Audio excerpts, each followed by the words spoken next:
अस्सलामुअलैकुम दोस्तों, आज की इस वीडियो में हम चैप्टर 2 को स्टडी करेंगे। अगर आपने चैप्टर 1 की वीडियो नहीं देखी तो सबसे पहले आप चैप्टर 1 की वीडियो लाजमी देखें, तभी आपको चैप्टर 2 की समझ आएगी। So let's get started.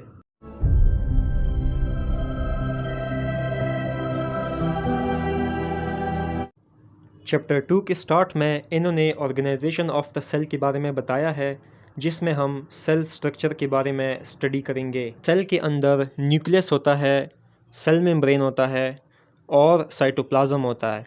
Cytoplasm cell का जेल लाइक फ्लूइड पोर्शन होता है। साइटोप्लाज्म के अंदर सारे ऑर्गेनेलीज प्रेजेंट होते हैं। न्यूक्लियस और साइटोप्लाज्म को कंबाइनली प्रोटोप्लाज्म कहा जाता है। उसके बाद दोस्तों गाइटन बुक में इन्होंने प्रोटोप्लाज्म के 5 कंपोनेंट्स का जिक्र किया है, जो कि है water, proteins, lipids, ions and carbohydrates. अगर हम बात करें वाटर की तो फैट सेल्स के अलावा बाकी सेल्स में 75 to 85% वाटर प्रेजेंट होता है और वाटर के अंदर सस्पेंडेड डिज़ोल्व्ड सब्सटेंसेस प्रेजेंट होते हैं। वाटर के बाद सेल में 10 to 20% प्रोटीन्स प्रेजेंट होते हैं। एक होता है स्ट्रक्चरल प्रोटीन और एक होता है functional protein. Structural proteins cytoskeleton का स्ट्रक्चर और माइटोटिक स्पिंडल फॉर्म कर रहे होते हैं और functional proteins different functions control कर रहे होते हैं, जैसे एंजाइम्स हो गए, हार्मोन्स हो गए, ये सब फंक्शनल प्रोटीन्स की एग्जांपल्स है। उसके बाद दोस्तों तीसरा कंपोनेंट है लिपिड। सेल जो है दोस्तों 2% लिपिड से बना होता है। लिपिड वाटर इनसोल्यूबल होता है, यानी ये वाटर को सेल मेम्ब्रेन से पास नहीं होने देता। सेल मेम्ब्रेन लिपिड बाइलेयर से बना होता है, जिसकी वजह से ओनली लिपिड सोल्यूबल सब्सटेंसेस ही पास हो सकते हैं सेल मेम्ब्रेन से। इसके अलावा दोस्तों फैट सेल्स के अंदर 95% ट्राई एसाइल ग्लिसरॉल प्रेजेंट होते हैं। उसके बाद दोस्तों चौथा कंपोनेंट है कार्बोहाइड्रेट्स। दोस्तों कुछ कार्बोहाइड्रेट्स प्रोटीन के साथ कंबाइन होते हैं, जिनको ग्लाइकोप्रोटीन कहा जाता है। कुछ कार्बोहाइड्रेट्स लिपिड्स के साथ कंबाइन होते हैं, जिनको ग्लाइकोलिपिड कहा जाता है। मसल सेल्स में 3% कार्बोहाइड्रेट्स प्रेजेंट होते हैं, जबकि लिवर सेल्स में 6% कार्बोहाइड्रेट्स प्रेजेंट होते हैं। कुछ कार्बोहाइड्रेट्स सेल में ग्लाइकोजन की फॉर्म में स्टोर होते हैं, जो कि सेल को एनर्जी सप्लाई करते हैं। उसके बाद दोस्तों पांचवा कंपोनेंट है आयंस। दोस्तों मैंने आपको पिछले लेक्चर में बताया था कि सेल के अंदर यानी इंट्रासेलुलर फ्लूइड में कौन कौन से आयंस प्रेजेंट होते हैं। इंट्रासेलुलर फ्लूइड में पोटेशियम, मैग्नीशियम और फॉस्फेट आयंस प्रेजेंट होते हैं, जबकि सेल के बाहर यानी एक्स्ट्रा सेलुलर फ्लूइड में सोडियम, क्लोराइड और बाइकार्बोनेट आयंस प्रेजेंट होते हैं। अब दोस्तों नेक्स्ट टॉपिक है सेल मेम्ब्रेन। दोस्तों सेल मेम्ब्रेन को प्लाज्मा मेम्ब्रेन भी कहा जाता है। सेल मेम्ब्रेन फॉस्फोलिपिड मॉलिक्यूल्स के लिपिड बाइलेयर से बना होता है। फॉस्फोलिपिड मॉलिक्यूल का हेड पोर्शन हाइड्रोफिलिक होता है, जबकि टेल पोर्शन हाइड्रोफोबिक होता है। हाइड्रोफोबिक पोर्शन इनसाइड की तरफ होता है, जबकि हाइड्रोफिलिक पोर्शन आउटसाइड की तरफ होता है। सेल मेम्ब्रेन के लिपिड बाइलेयर से सिर्फ लिपिड सब्सटेंसेस ही पास हो सकते हैं, जबकि वाटर सोल्यूबल सब्सटेंसेस पास नहीं हो सकते। सेल मेम्ब्रेन के आर पार कुछ प्रोटीन्स होती है, जिनको इंटीग्रल प्रोटीन्स कहा जाता है। इंटीग्रल प्रोटीन्स कैरियर प्रोटीन्स होती है। ये प्रोटीन्स वाटर सोल्यूबल सब्सटेंसेस को सेल मेम्ब्रेन से पास करवाती है। बगैर इंटीग्रल प्रोटीन्स, बगैर carrier proteins water soluble substances cell membrane से पास नहीं हो सकते, क्योंकि सेल मेम्ब्रेन लिपिड बाइलेयर से बना होता है। इंटीग्रल प्रोटीन्स को चैनल प्रोटीन्स भी कहा जाता है। इंटीग्रल प्रोटीन्स मैसेंजर्स का रोल भी प्ले करते हैं, यानी ये मैसेज को सेल के बाहर से सेल के अंदर भिजवाते हैं। इसके अलावा ये रिसेप्टर्स का रोल भी प्ले करते हैं, यानी ये पेप्टाइड हार्मोन्स को सेल मेम्ब्रेन के अक्रॉस ट्रांसपोर्ट करवाते हैं। इंटीग्रल प्रोटीन के साथ और प्रोटीन अटैच होता है, जिसको पेरिफेरल प्रोटीन कहते हैं। सेल मेम्ब्रेन के अक्रॉस सब्सटेंसेस की जो ट्रांसपोर्ट होती है, उसको पेरिफेरल प्रोटीन कंट्रोल करता है। सेल मेम्ब्रेन के सरफेस पे काफ़ी सारे कार्बोहाइड्रेट्स, ग्लाइकोलिपिड्स और ग्लाइकोप्रोटीन्स के फॉर्म में अटैच हुए होते हैं, और ये कार्बोहाइड्रेट्स सेल मेम्ब्रेन के सरफेस पे एक लूज़ कार्बोहाइड्रेट कोट बनाते हैं, जिसको ग्लाइकोकैलिक्स कहा जाता है। ग्लाइकोकैलिक्स एक सेल को दूसरे सेल से अटैच करवाने में हेल्प करता है। ग्लाइकोकैलिक्स नेगेटिवली चार्ज होता है, जिसकी वजह से जो सेल मेम्ब्रेन है उसको ग्लाइकोकैलिक्स नेगेटिव चार्ज दे देता है। सेल मेम्ब्रेन पे नेगेटिव चार्ज की वजह से जो नेगेटिवली चार्ज सब्सटेंसेस होते हैं वो सेल मेम्ब्रेन से रिपेल होते हैं। इसके अलावा सेल मेम्ब्रेन में कोलेस्ट्रॉल और स्फिंगोलिपिड्स भी प्रेजेंट होते हैं। कोलेस्ट्रॉल मेम्ब्रेन की फ्लूइडिटी को कंट्रोल करता है और डिग्री ऑफ परमेबिलिटी को डिटरमाइन करता है मेम्ब्रेन की। स्फिंगोलिपिड प्रोटेक्शन करता है इन्वायरमेंटल फैक्टर से और हेल्प करता है सिग्नल ट्रांसमिशन में।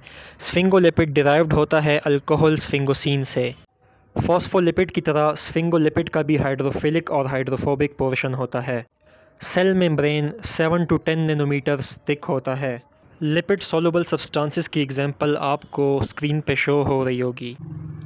गाइस, नेक्स्ट टॉपिक है cytoplasm and its organelles. Cytoplasm gel like portion होता है जिसको साइटोसोल कहते हैं। साइटोप्लाज्म में काफ़ी सारी ऑर्गेनेलीज प्रेजेंट होते हैं, such as ribosomes, lysosomes, peroxisomes, mitochondria, endoplasmic reticulum and secretory vesicles. सबसे पहला टॉपिक है endoplasmic reticulum. Endoplasmic reticulum network of sac-like structure and tubes in the cytoplasm. Endoplasmic reticulum के दो टाइप्स होते हैं, रफ एंडोप्लाज्मिक रेटिकुलम जिसको granular endoplasmic reticulum भी कहा जाता है। दूसरी टाइप होती है स्मूथ एंडोप्लाज्मिक रेटिकुलम जिसको ए ग्रैनुलर एंडोप्लाज्मिक रेटिकुलम भी कहा जाता है। रफ एंडोप्लाज्मिक रेटिकुलम को ग्रैनुलर एंडोप्लाज्मिक रेटिकुलम इसलिए कहा जाता है क्योंकि रफ एंडोप्लाज्मिक रेटिकुलम के आउटर सरफेस पे राइबोसोम्स प्रेजेंट होते हैं। राइबोसोम्स का काम होता है प्रोटीन फॉर्मेशन। तो इसका मतलब ये हुआ कि जो रफ एंडोप्लाज्मिक रेटिकुलम है वो प्रोटीन सिंथेसिस में रोल प्ले करता है। इसके बाद दोस्तों जो स्मूथ एंडोप्लाज्मिक रेटिकुलम है वो लिपिड सिंथेसिस करता है और कार्बोहाइड्रेट्स की प्रोसेसिंग करता है। इसके अलावा दोस्तों एंडोप्लाज्मिक रेटिकुलम के पास मल्टीपल एंजाइम सिस्टम होते हैं और एंडोप्लाज्मिक रेटिकुलम सब्सटेंसेस की ट्रांसपोर्ट करवाता है outside and inside the cell. उसके बाद दोस्तों नेक्स्ट टॉपिक है गोल्जी अपरेटस। गोल्जी अपरेटस 4 या 4 से ज़्यादा थिन फ्लैट लेयर से बना होता है जो कि इनक्लोज्ड वेसिकल्स के लेयर्स होते हैं न्यूक्लियस के करीब। एंडोप्लाज्मिक रेटिकुलम में जो वेसिकल्स बन जाते हैं उन वेसिकल्स की प्रोसेसिंग गोल्जी अपरेटस में होती है टू फॉर्म लाइसोसोम्स, ताकि लाइसोसोम्स फॉर्मेशन हो जाए। अब दोस्तों नेक्स्ट टॉपिक है लाइसोसोम्स। लाइसोसोम्स में हमारे पास 40 डिफरेंट हाइड्रोलिटिक एंजाइम्स होते हैं जो कि ऑर्गेनिक कंपाउंड्स की ब्रेक डाउन करते हैं यानी हाइड्रोलाइसिस करते हैं, जैसे कि प्रोटीन की hydrolysis into amino acids, lipids की hydrolysis into glycerol and fatty acids और ग्लाइकोजन की हाइड्रोलाइसिस इनटू ग्लूकोज। इसके बाद दोस्तों नेक्स्ट टॉपिक है पेरोक्सिसोम्स। पेरोक्सिसोम्स में ऑक्सीडेस एंजाइम्स होते हैं जो कि ऑक्सीजन को हाइड्रोजन के साथ कंबाइन करते हैं और हाइड्रोजन पेरोक्साइड बना देते हैं। Hydrogen peroxide highly oxidising substance होता है जो कि कैटालाइज एंजाइम के साथ एसोसिएशन में पॉइजनस सब्सटेंसेस की ऑक्सीडेशन करता है।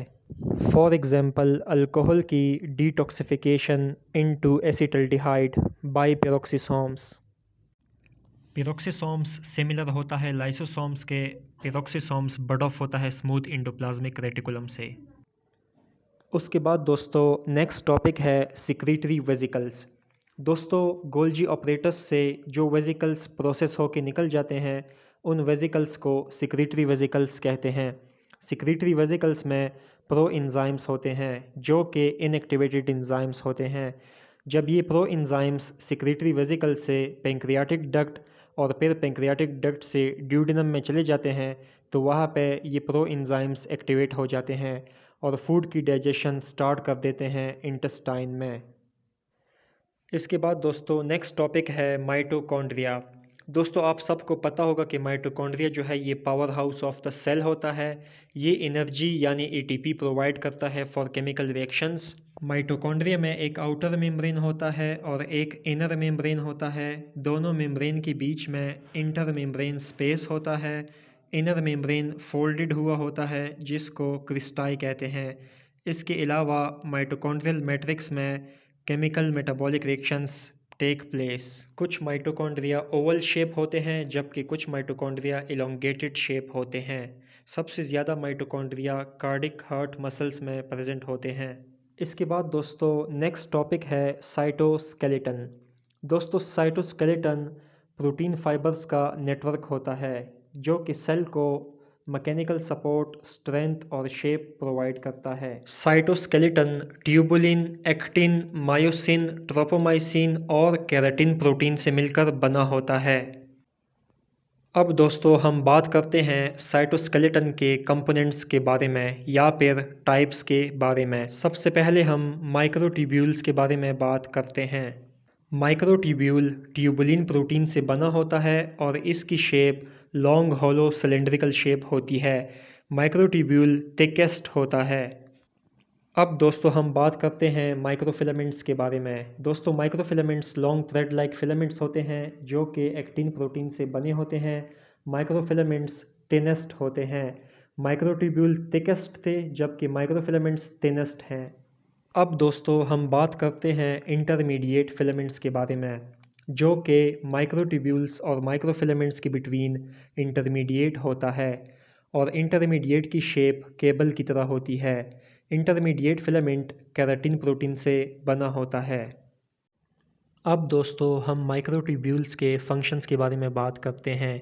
माइक्रोट्यूब्यूल्स मटेरियल के मूवमेंट में हेल्प करता है, स्पिंडल फाइबर फॉर्मेशन में हेल्प करता है, centriole, cilia and flagella form करता है और सेल को शेप एंड सपोर्ट प्रोवाइड करता है। अब दोस्तों हम बात करते हैं माइक्रोफिलामेंट्स के फंक्शंस के बारे में। माइक्रोफिलामेंट्स मसल कंट्रैक्शन में रोल प्ले करता है और सोडोपोडिया फॉर्मेशन करता है। इसके अलावा दोस्तों जो इंटरमीडिएट फिलामेंट्स होते हैं वो सेल को शेप और सपोर्ट प्रोवाइड करते हैं। अब दोस्तों साइटोप्लाज्म ऑर्गेनेलिस का आखिरी टॉपिक है न्यूक्लियस। दोस्तों न्यूक्लियस सेल का कंट्रोल सेंटर होता है। न्यूक्लियस सेल को मैसेज भिजवाता है कि आया सेल को ग्रो होना चाहिए या डिवाइड होना चाहिए या सेल को रिप्लिकेट होना चाहिए या सेल डेथ होनी चाहिए। न्यूक्लियस के बारे में दोस्तों हम चैप्टर 3 में डिटेल में डिस्कस करेंगे। अब दोस्तों नेक्स्ट टॉपिक है functional system of the cell जिसमें हम एंडोसाइटोसिस के बारे में स्टडी करेंगे और एंडोसाइटोसिस के दो टाइप्स के बारे में स्टडी करेंगे। जब कोई भी सब्सटेंस सेल के अंदर इनगल्फ हो इसको एंडोसाइटोसिस कहते हैं। अगर स्मॉल पार्टिकल इनगल्फ हो तो इसको पिनोसाइटोसिस कहते हैं, जबकि अगर लार्ज पार्टिकल इनगल्फ हो सेल के अंदर तो इसको फेगोसाइटोसिस कहते हैं। अब हम पिनोसाइटोसिस को डिटेल में स्टडी करते हैं। सेल मेम्ब्रेन के आउटर सरफेस पे कोटेड पिट्स होते हैं जिसके ऊपर काफ़ी सारे रिसेप्टर्स लगे होते हैं।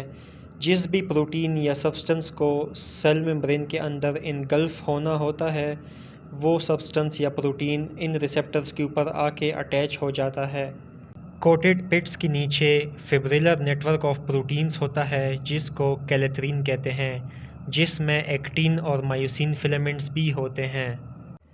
जब प्रोटीन सब्सटेंस रिसेप्टर के ऊपर आके अटैच हो जाता है तो फिर कोटेड पिट्स अंदर की तरफ इन्वेजिनेट हो जाते हैं और एक्टिन और मायोसिन फिलामेंट्स जो है वो इस इन्वेजिनेटेड पिट्स का जो सरफेस बॉर्डर होता है उसको क्लोज कर देते हैं और इस तरह से प्रोटीन सब्सटेंस को अंदर की तरफ धकेल देते हैं सेल मेम्ब्रेन के।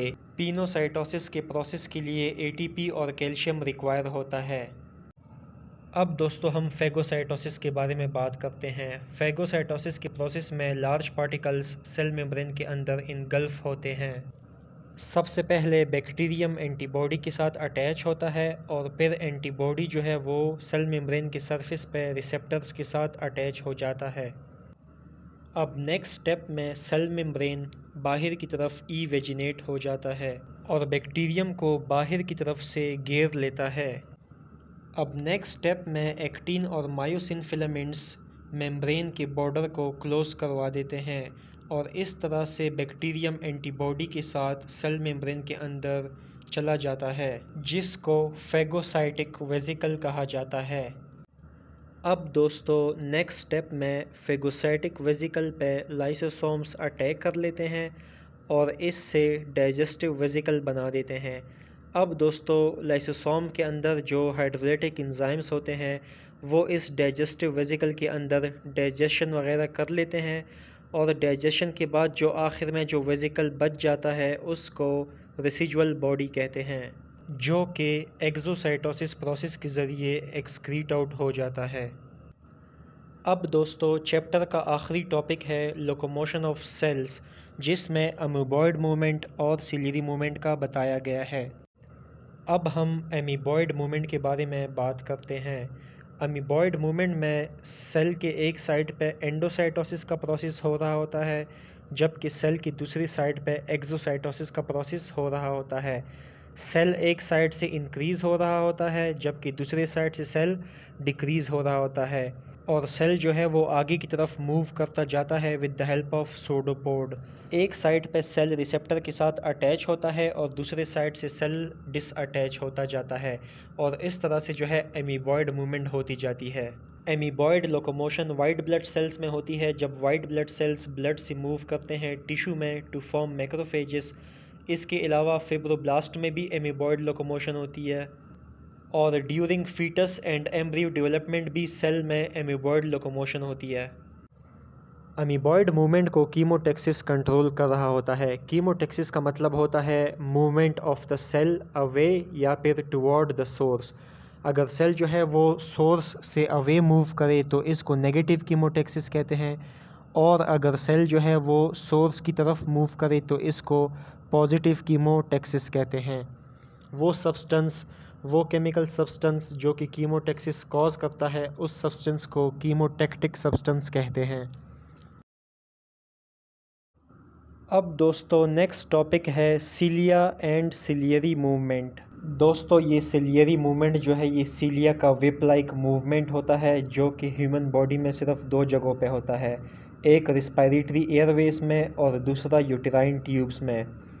रिस्पायरेटरी एयरवेज में सीलिया का विप लाइक मूवमेंट की वजह से लेयर ऑफ म्यूकस जो है वो मूव होता है at a rate of about 1 centimetre per minute toward pharynx, जबकि यूटेराइन ट्यूब में सीलिया जो है वो फ्लूइड की स्लो मूवमेंट करवाता है, जिसकी वजह से जो ओवम है वो ट्रांसपोर्ट होता है ओवरी से यूटेरस में।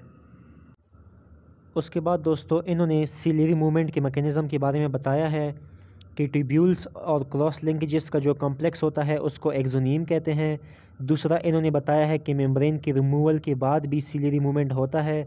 तीसरा इन्होंने बताया है कि सीलियरी मूवमेंट के लिए एटीपी और proper concentration of calcium and magnesium ions होना चाहिए। चौथा इन्होंने बताया है कि ड्यूरिंग फॉरवर्ड मोशन जो डबल ट्यूब्यूल्स होते हैं वो स्लाइड होते हैं बाहर की तरफ toward the tip of cilium. Forward motion को हम फॉरवर्ड स्ट्रोक कहते हैं, जबकि बैकवर्ड स्ट्रोक से ये वापस अपनी पोजीशन पे आ जाता है। तो दोस्तों यहाँ पे हमारा चैप्टर 2 फिनिश हो चुका है। नेक्स्ट वीडियो में दोस्तों हम चैप्टर 3 को स्टडी करेंगे। इस चैप्टर में दोस्तों सारे टॉपिक्स इम्पॉर्टेंट है एग्जाम के हवाले से, क्योंकि सारे टॉपिक्स इस चैप्टर में बेसिक कंसेप्ट्स है जो कि आप ऑलरेडी एफएससी में भी पढ़ चुके हो। इसके अलावा दोस्तों ये फिजियोलॉजी सीरीज़ आपके लिए बहुत ही ज़्यादा इंपॉर्टेंट होने वाली है एग्जाम पॉइंट ऑफ व्यू के हवाले से। हर चैप्टर के साथ साथ मैं आपको इंपॉर्टेंट क्वेश्चंस भी बताना चाहूँगा एग्जाम के लिए। तो अगर आपने अभी तक चैनल को सब्सक्राइब नहीं किया तो चैनल को लाजमी सब्सक्राइब करें और बेल आइकन को लाजमी क्लिक करें। अगर आप बेल आइकन क्लिक नहीं करेंगे, सिर्फ सब्सक्राइब करेंगे, तो फिर आप मेरे अपकमिंग वीडियोज़ का नोटिफिकेशन मिस कर पाएंगे। अगर आप बेल आइकन को क्लिक करेंगे तो फिर आप कोई भी नोटिफिकेशन को मिस नहीं करेंगे, मतलब मेरी सारी अपकमिंग वीडियोस आप तक पहुंचती रहेगी। तो इस वजह से जो है बेल आइकन आपने लाजमी क्लिक करना है। तो फिर मिलते हैं दोस्तों नेक्स्ट वीडियो में, जिसमें हम चैप्टर 3 को स्टडी करेंगे। तब तक के लिए दुआ में याद रखिएगा। अल्लाह हाफिज़।